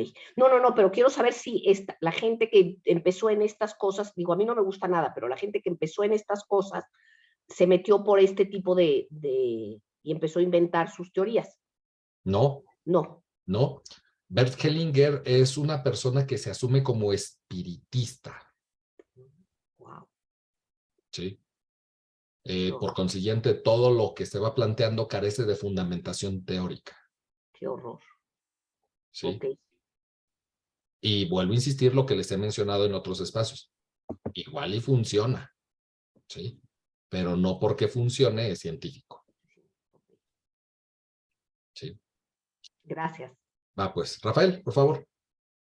Solamente, la terapia familiar de Virginia Satir sí es de... Sí, por supuesto, y se desprende de todos estos principios. Gracias. Okay, perfecto. Sí, sí, sí. Gracias. Desde ahí vamos a ir comprendiendo cómo estos son los fundamentos de todas las demás terapias sistémicas. Se van modificando, adecuando, satisfaciendo al contexto de las necesidades, pero esta es la base. Sí, esta es la base. Este es el fundamento. De entender que si un elemento del sistema cambia, todo el sistema va a cambiar. Indiscutiblemente, ustedes simplemente por haberse inscrito en esta licenciatura, ya cambiaron. Y si ustedes cambian, esto va a impactar en su dinámica con su sistema. Y ahí es en donde empiezan las broncas. Porque no me sorprendería que entonces las personas que están a su alrededor, como tú cambiaste, ellos se ven obligados a cambiar. Pero ¿quién te dijo que ellos quieren cambiar? Como ellos no quieren cambiar, ¿qué tienen que hacer? Lo necesario para sabotear tu cambio y que te ajustes de nuevo al sistema. Por consiguiente, tienes que mantenerte firme en tu decisión para que entonces pasen dos posibilidades. O se genera una nueva dinámica donde todos cambian, o te sales del sistema, lo que obligaría de todas formas a que el sistema cambie. En términos existenciales, lo único seguro que tenemos es la muerte. En términos sistémicos, lo único que tenemos seguro es el cambio. Sí. Incluso tú, mujer abnegada, sumisa, que precisamente permites una circunstancia de violencia en esa dinámica familiar, ¿sí? Tarde o temprano, si no te mueres antes, te van a dejar. Se va a morir. Algo va a pasar. Y aquello a lo que tú no te querías enfrentar va a terminar pasando. La diferencia es que cuando tú te atreves a tomar ese control, tienes el control de una o dos variables que te pueden ayudar. A diferencia de cuando viene el cambio de golpe, no tenemos el control de nada. Y ahí es en donde empiezan las personas de, ay, Diosito, ¿por qué a mí? Pues por esperarte hasta que las decisiones tuyas llegaran a un punto donde los demás tomaran otras acciones. Visto desde este enfoque, reitero. Sí. ¿Cómo vamos? ¿Dudas? Sí. La Dore, quién sabe, ya está entrando en crisis. ¿Qué pasa, Dore? No tengo dudas. Pues nada, le voy poniendo nombre también a muchas cosas de la vida real, o sea, de lo que sucede en los sistemas. ¿Pero a qué te refieres con que le pongo un nombre? Bueno, me va dando claridad sobre que esto que pasa es natural y normal, bueno, o sea, es común, vamos a decirlo así, es común en los sistemas, o sea, que cuando alguien se apropia de un rol y lo ejerce en otros sistemas, pues incluso genera hasta rechazo, ¿no? Se sentirá no adecuado o algo así. Sí, estoy pensando en la maestra mandona que tiene el rol de maestra mandona que ordena y llega a su casa a querer ser la maestra mandona que ordena y con sus hermanas es la maestra mandona que ordena. Entonces, claro que genera un conflicto porque aquí está lo patológico, ¿no? De acuerdo a lo que estoy entendiendo. Sí, sí, sí, sí, sí, indiscutiblemente, y ahí es en donde vas viendo cómo es de que hay personas que desde chiquitos les han impuesto roles porque tú tienes que ser siempre el mejor, ¿sí? Y entonces llegan a contextos siempre queriendo jugar ese rol, no se permiten jugar otro, ¿sí? Cuando realmente, o sea, pensemos en una relación de pareja, ¿no? Una persona obsesiva que pues está queriendo siempre a todo llegar temprano, ¿sí? Por consiguiente, al jugar el rol del obsesivo, el otro va a jugar un rol diferente donde va a tender a ser el impuntual, ¿sí? ¿Y qué te va a decir? Ay, pues si llegamos tarde, ¿qué importa? No, pero no me puedo permitir jugar un rol diferente en otro contexto. O sea, qué bueno que lo juegues en tu trabajo, sí, qué bueno que lo juegues con la escuela, pero ¿por qué tendrías que jugarlo en todos los sistemas que tú conoces? ¡Qué friega! ¿Sí? Kenia, por favor. Pero entonces lo que yo estoy entendiendo del ejemplo de Dori del tuyo es, el sistema es patológico solo cuando ese individuo interactúa en ese sistema, él como patológico también. Si bueno, él no está, no está el sistema enfermo. Es que al no estar, el sistema obligatoriamente va a cambiar, ¿sí? O sea, déjame poner ejemplos más vivos, ¿sí? Este grupo. Date cuenta cómo cuando hay la presencia de ciertas personas, el grupo se comporta de cierta manera. Y en el momento en el que esas personas por X circunstancia no se han conectado o no se presentaron en esa sesión, el grupo presenta otro dinamismo completamente diferente. ¿Sí? Porque a la hora en que no está, pensemos que siempre es el que participa, ¿sí? O tú, Kenia, tú eres de las que más participa. El día que tú no vengas, ¿sí? ¿Quién te gusta? Participan otros. El Santiago va a empezar a hablar, imagínate. ¿Sí? Y, ay, ¿qué onda con el Santiago? Sí, porque empezamos a jugar roles diferentes. Sí. Pero entonces, ¿dónde está lo patológico? O sea, Lo que yo patológico. esté participando tanto, a lo mejor hace que el sistema de la clase sea patológico. Si yo no estoy, ya no es patológico. Sí, la bronca es que pues por tus obsesividades siempre estás. Sí, ¿verdad? Sí. ¿Sí me sigues en el ejemplo? Sí, claro. Son ejemplos, son Sí, ejemplos. claro, Nunca claro. se compren nada personal de mi parte, yo ni los conozco. No, claro. ¿Sí? Y ya sé que tú me vas a decir, no, claro, pero si hay personas que se lo compran, y si este güey ni me conozco, pues no los conozco, son ejemplos. ¿Sí? Vale. ¿Va? Entonces, ahí es en donde te vas dando cuenta, por ejemplo, en las circunstancias cuando, pues no sé, tú te vas a casa de tus papás y se queda el papá a cargo de los hijos, ¿no? La relación cambia completamente, ¿no? Y luego ahí es en donde empiezan las broncas porque tú llegas y es de, ay, ya llegó la mamá regañona, ¿no? Ya, ¿por qué me ven así? Pues quién sabe, ¿no? No sé por qué, ni idea. ¿Sí? Ni idea. Denise tiene una cara de extrañeza de qué demonios estamos hablando. No es extrañeza, me estaba imaginando todo lo que estabas diciendo. Y cuando llega la mamá, entonces empieza a decir, no era extrañeza, era imaginación. ¿Y lo identifican? Sí. A lo mejor no ustedes como mamás, pero sí en algunos contextos donde puedes ver ilustradas este tipo de situaciones. Sí. Es que mamá, yo prefiero estar con mi abuelita. ¿Por qué prefiero estar con la abuelita? Te digo, ¿en serio quieres que te diga? Pues, sí. Rafael, un favor muy grande. No me hagan esto porque somos muchos y luego no los veo y no quiero que lo vayan a tomar como personal.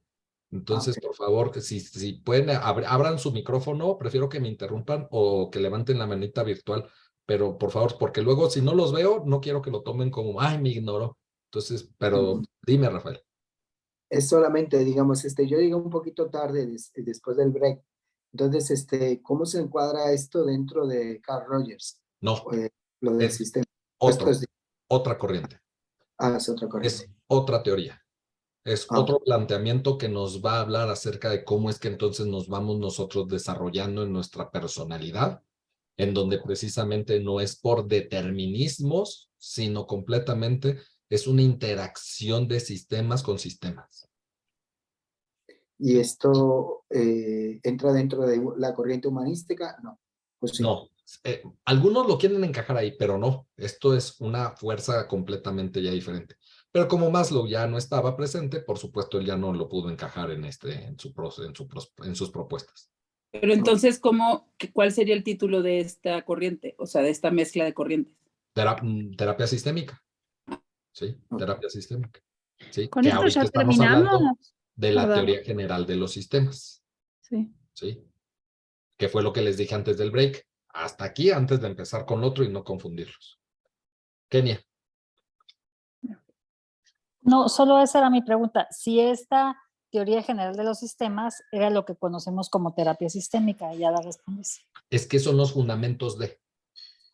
Son los fundamentos, que es lo que les he mencionado hace rato, de entender que si alguien se forma como terapeuta sistémico, tiene que conocer esos fundamentos. Si no los conoce, no sé qué está haciendo de terapia sistémica.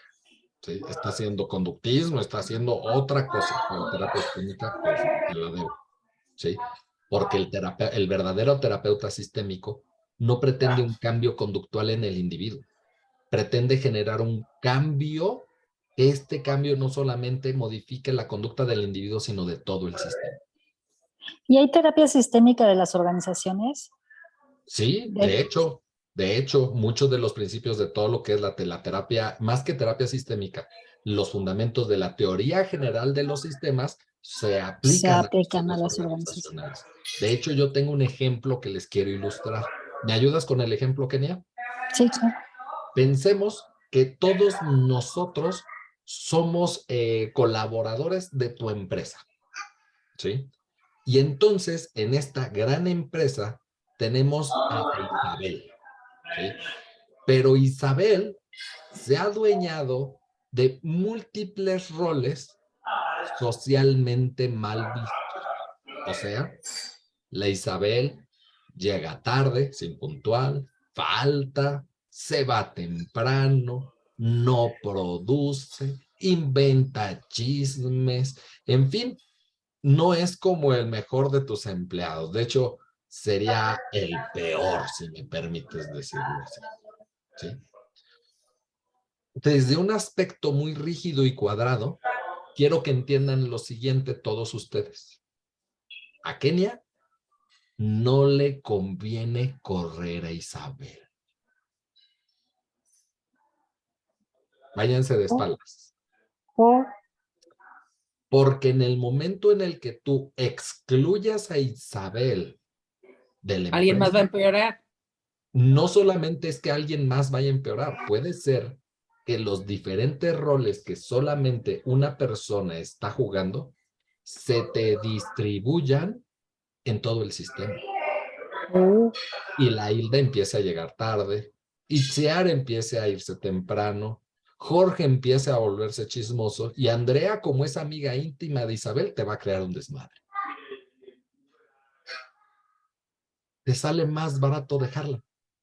Pero hay una realidad. Tarde o temprano, el sistema se va a mover porque va a haber una inclusión o porque Isabel va a renunciar, se va a jubilar o se va a morir. Tarde o temprano. Entonces tenemos que aprender a vivir con el caos. Exactamente. Todos Porque el los único sistemas. seguro que tenemos desde este enfoque, como le decía Rafael, es el cambio. ¿Sí? Y esa es la bronca porque nosotros queremos neuróticamente vivir en la patología, en la estabilidad.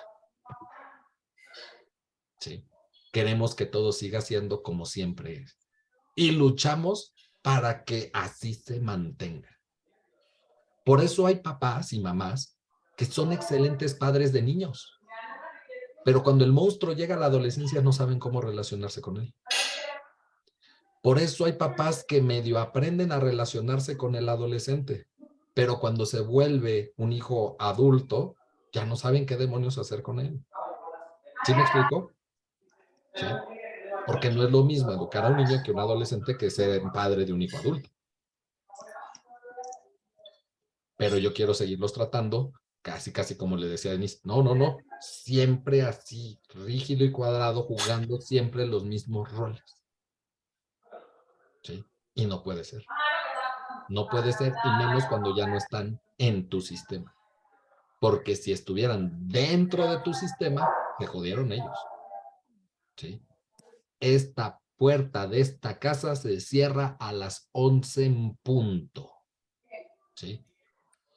Oye, mamá, pero tengo 55 años, ¿cómo crees? ¿No te gusta, mijita? Llégale. ¿Sí? Llégale. No sé si me explico.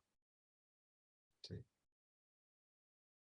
Pero ahí es en donde empiezan las broncas porque luego los papás quieren establecer límites jerárquicos por sexo o por edad. Y eso te va a traer conflictos. Sí.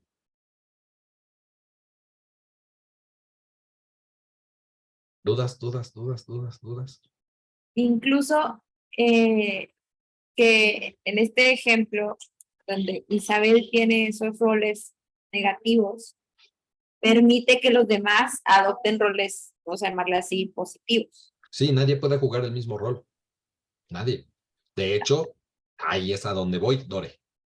Pensemos que tú te gusta porque así lo aprendiste o por la razón que quieras jugar el rol de la impuntual. La bronca es que cuando llegas a este grupo, a la Rox también le gusta y pues no está dispuesta a jugar otro rol diferente. Entonces tú vas a llegar 15 minutos tarde. La Rox va a decir, sí, pues yo llego 20. Se compite por el rol.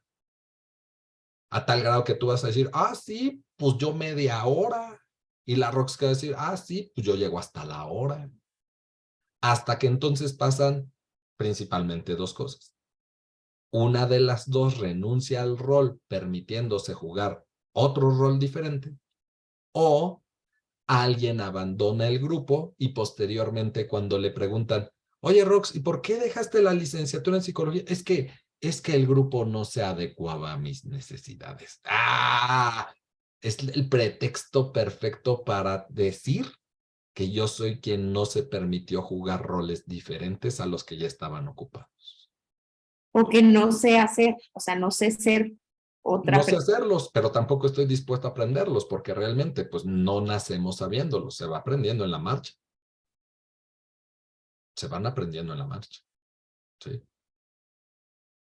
Sí, pero no tengo una apertura a jugarlos. Yo siempre quiero jugar y pues si alguien lo está ocupando, pues tengo que competir por él, no solo por lo de liderazgo, porque muchas veces los vemos como, hay que competir por el rol de líder. No, también se compite por todos los roles que puedan estar ocupados.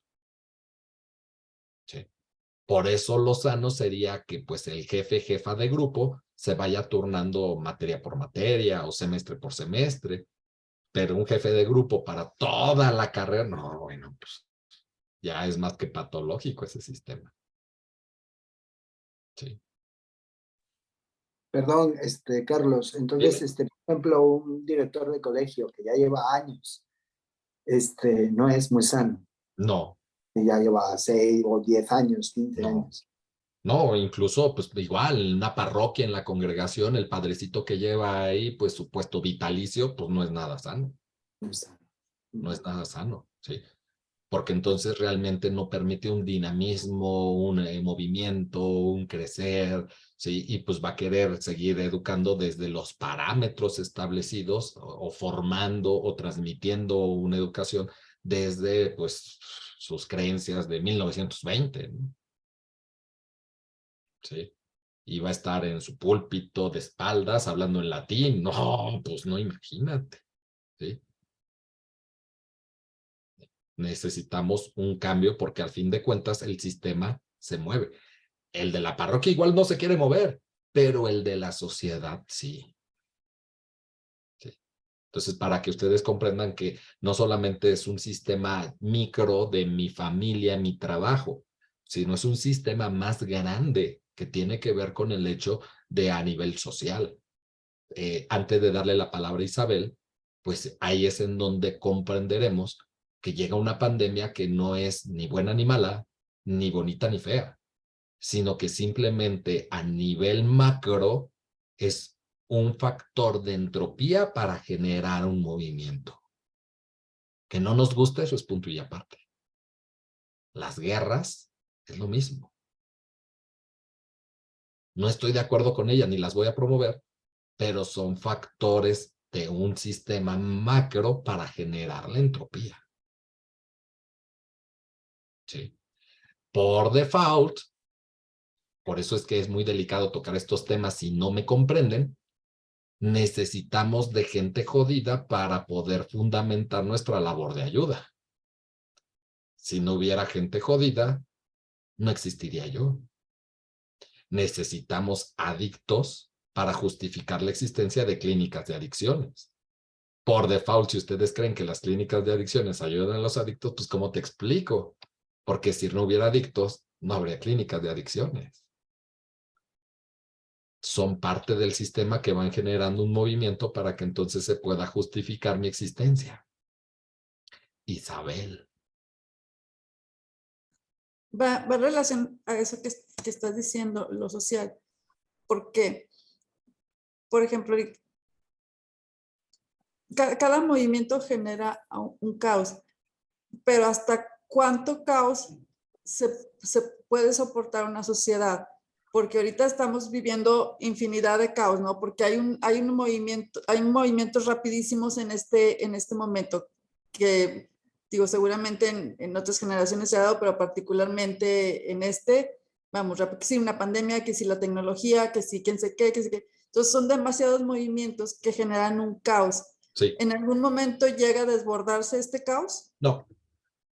No. Y en el momento en el que eso pase, habrá un ajuste de un sistema mayor. A ver si puedo explicarme de esta forma.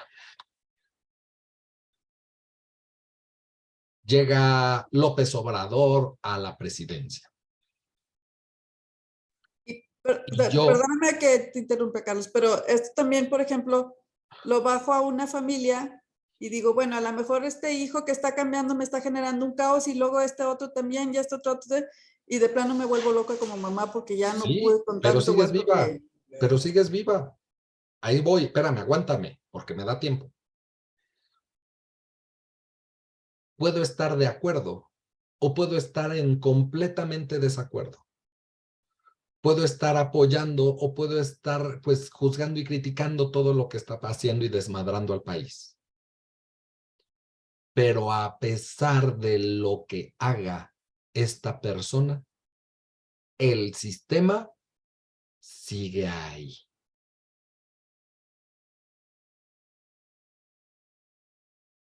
Bueno o malo, bonito o feo, adecuado o inadecuado, correcto o incorrecto.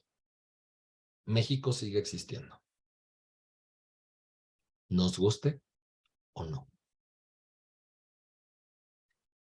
Los primeros teóricos de enfoque sistémico cometieron un error muy grande, Isabel, por ahí de 1970, tipificando dos tipos de familia. Familias funcionales, familias disfuncionales. Familias funcionales, las que funcionaban, familias disfuncionales, eran dos, las segregadas y las aglutinadas, las que eran como amalgamadas. ¿Sí? Para 1980, los teóricos sistémicos corrigieron y pidieron perdón al mundo diciendo, perdón, nos equivocamos. Solo existe un tipo de familia, funcional. Se acabó la historia. Sí.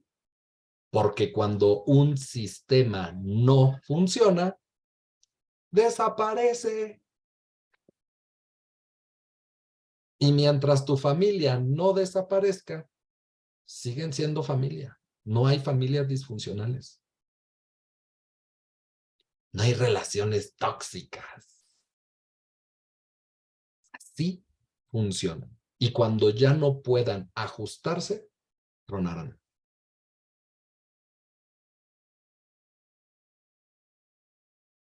Por supuesto, pues va a haber personas que se la pasen bien, por personas que se la pasen mal. Pero desde ahí es en donde empieza el trabajo terapéutico que ahorita no nos corresponde ver, en el sentido en el que tú, cuando dejes de jugar esos roles, aunque sigas formando parte de esa familia, entonces esto impactará en los demás y promoverá un cambio, les guste o no, tomando en consideración el riesgo de que puede ser que ese cambio lleve al ya no funcionamiento de la familia. Por lo cual, que desaparezca. Hay familias que lo único que las mantiene unidas es la abuelita. Y todos los fines de semana van a ver a la abuelita enferma a esa misma casa.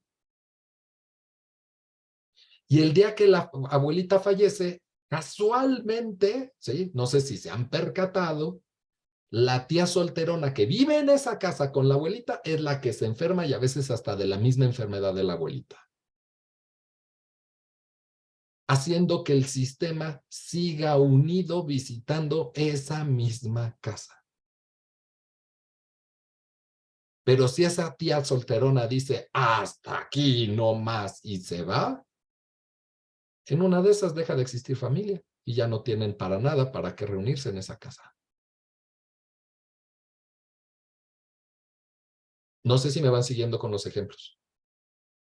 Más allá de hablar de temas de bueno, malo, bonito, feo, sano, enfermo. Es ir comprendiendo que aunque sea la misma enfermedad, la enfermedad regula el sistema. Sí. Hay hijos que se vuelven hijos problema porque gracias a que son los hijos problemas, los padres dejan sus diferencias para tratar de ayudar al hijo problema. Y si ese hijo problema deja de ser hijo problema, los padres se dan cuenta de sus diferencias y terminan separándose. Qué bueno que mi hijo sigue siendo un problema aunque tenga yo 80 años. Isabel. Con esto que mencionas del por qué es la tía que cuidaba a la abuelita y que se enferma de lo mismo, ¿estás hablando un poco o reconociendo esta parte transgeneracional? Es que la parte transgeneracional juega un rol indiscutiblemente en la transmisión de los roles. Sí, pero no hablo de brujería en el sentido de que, tú, la abuelita vive a través de ti. No, no, no, no, no, no, no. Son los roles que tú has aprendido en esta vida a jugar. Sí, y que por supuesto, pues desde el nombre. Tú no te llamas Isabel de a gratis. Desde el nombre, desde el momento en el que tú naciste, hubo alguien que te impuso ese nombre esperando millones de cosas de ti. Entonces, aquí también con esto que mencionas es también lo del proyecto sentido y el por qué, con qué intencionalidad te tuvieron o te concibieron tus padres, etcétera, o los roles que vienes a jugar. Por supuesto, pero eso no significa un determinismo. No estoy de acuerdo. Sí, lamentablemente muchas terapias van hacia esa parte, ¿no? No, pues ya te fregaste, esto es tu rol y punto, ¿no? Y es entender cómo muchos niños desde chiquitos se pelean con el rol del nombre. Yo no voy a jugar el rol que me asignaste por nombre. ¿Sí? El abuelito que se murió porque entonces ahí él era el que unía a la familia y entonces se llamaba Rafael y pues te ponemos a ti Rafael. No, pues a la fregada, yo no quiero entrarle. Y desde chiquitos hay una confrontación entre Rafael y su familia porque hasta ellos están esperando, anhelando que juegue ese rol. ¿Sí? Y él no está dispuesto. Y entonces todos estos roles también vienen con esta parte de la teoría de Ludwig von no sé qué. O sea, el subsistema del sistema, que es lo que van esperando en las líneas famosas estas. Pero que todo tiene un impacto y tú eliges. Y claro.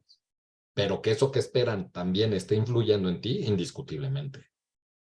Pero aquí con lo que dices de que tú decides, entonces si es humanista, de decir si yo quiero, A puedo ver, cambiarlo. a ver, no me mezclen cosas. Ah, ok. Es otra corriente. Les dije, esta es otra corriente. Sí entendí que son cosas diferentes, pero aquí tú lo que mencionas es si yo acepto eso o decido no cambiar, o decido cambiarlo. Exacto. Y hay quien por culpa decide quedándose ahí, sacrificándose para mantener unido el sistema. Pero por la teoría la teoría del sistema, no por ninguna otra de las corrientes que vimos de las tres bases. No, por psicoanalítica ni nada de esto. Exacto, es algo ajeno. Okay. Es algo ajeno. Y el cómo abordarlo desde la parte sistémica es diferente. De sistemas, sí, ya como ¿no? terapia, ya como terapias ya tienen abordajes diferentes. Pero este es el planteamiento teórico. Sí, es el fundamento. Recuerden que mi materia se llama fundamentos. Entonces, apenas estamos encimita. Rafael, terminamos contigo.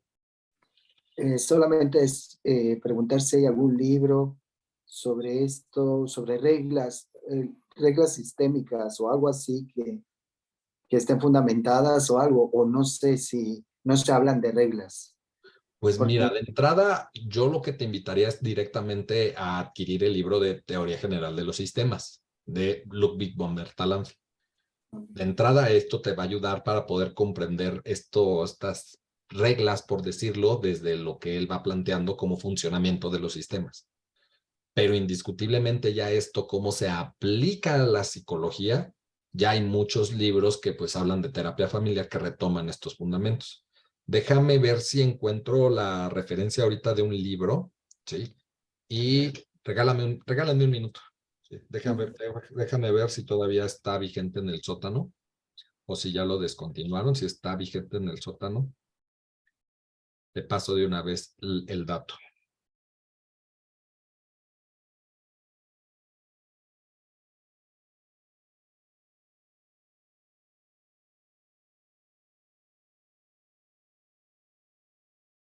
No. Es un libro de terapia familiar de la editorial Manual Moderno.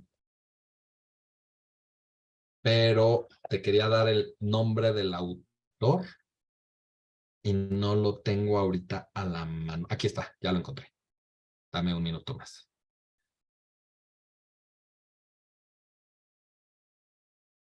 El libro es este y hace una buena síntesis de estas reglas o aspectos que precisamente les estoy platicando. Isabel, el nombre está arriba, Ludwig von Bertalanffy, ¿sí? Ya ahí te había puesto Mónica que estaba arriba, pero de todas formas te comento. Ahí está el link para que ustedes directamente lo vean en Manual Moderno. Este es el libro. Terapia familiar, modelos y técnicas de Sánchez y Gutiérrez. Ahorita pues aparece sin existencia, no sé si después lo vuelvan a sacar, pero para mí de los que conozco es un muy buen libro que pues habla como de este movimiento, de cómo se va retomando estos elementos teóricos para los diferentes modelos de terapia familiar. Sí. Entonces igual y ahí lo pueden buscar y lo pueden llegar a mejor encontrar en PDF si alguien sabe buscar de libros y pues ya en su grupo pues compartírselos. Gracias. ¿Va? ¿Alguna última duda antes de partir? Solo entrega del trabajo el 2. El 2. Perfecto, gracias. Bueno, pues nos estamos viendo pronto, cuídense mucho, estamos en contacto, cualquier cosa ya saben, me echan un grito y que descansen. Muchas gracias. Buenas noches. Muchas gracias. Carlos. Gracias. Gracias. Gracias.